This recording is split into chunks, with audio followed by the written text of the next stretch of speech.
866 నుంచి 8550 అంటే 79% పెరుగుదల కనిపించింది.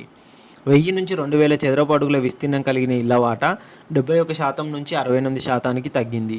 2000 నుంచి 3000 చదరపు అడుగుల విభాగంలో 9 నుంచి 10%కి, అంతకు మించి విస్తీర్ణం కలిగిన నివాసాల కేటగిరీలో 2 నుంచి 3%కి పెరిగింది. ప్రాంతాల వారీగా చూస్తే కనుక స్థిరాస్తి వ్యాపారం ప్రధానంగా మేడ్చల్, మల్కాజ్గిరి, రంగారెడ్డి, హైదరాబాద్ జిల్లాలో విస్తరించింది. ఈ ఏడాదికి ఇప్పటివరకు జరిగిన రిజిస్ట్రేషన్లలో మేడ్చల్, మల్కాజ్గిరి జిల్లాలో అత్యధికంగా 42% వాటా నమోదైంది. రంగారెడ్డి జిల్లాలో 39%, హైదరాబాద్ జిల్లాలో 19% వాటా కలిగి ఉన్నాయి. ఎక్కువగా బాచుపల్లి, మల్లంపేట, ప్రగతినగర్, బౌరంపేట, దుండిగల్ ఏరియాలో ఎక్కువగా రిజిస్ట్రేషన్ల పరంపర కొనసాగింది. అంతేకాకుండా ఇటువైపు కనుక చూసుకున్నట్టయితే కోకాపేట, నార్సింగి, మణికొండ, గచ్చిబౌలి ఈ ఏరియాల్లో ఎక్కువగా హైరైజ్ అపార్ట్మెంట్లలో రిజిస్ట్రేషన్లు భారీగా పెరిగాయి. అంతేకాకుండా బడ్జెట్ పరంగా చూసుకున్నట్టయితే east Hyderabad and west Hyderabad, north Hyderabad అన్ని వైపులా చూసుకున్నా కానీ ఒక్కొక్క వైపు రిజిస్ట్రేషన్లు ఎక్కువగానే పెరిగినట్టుగా రియల్ వర్గాలు చెబుతున్నాయి.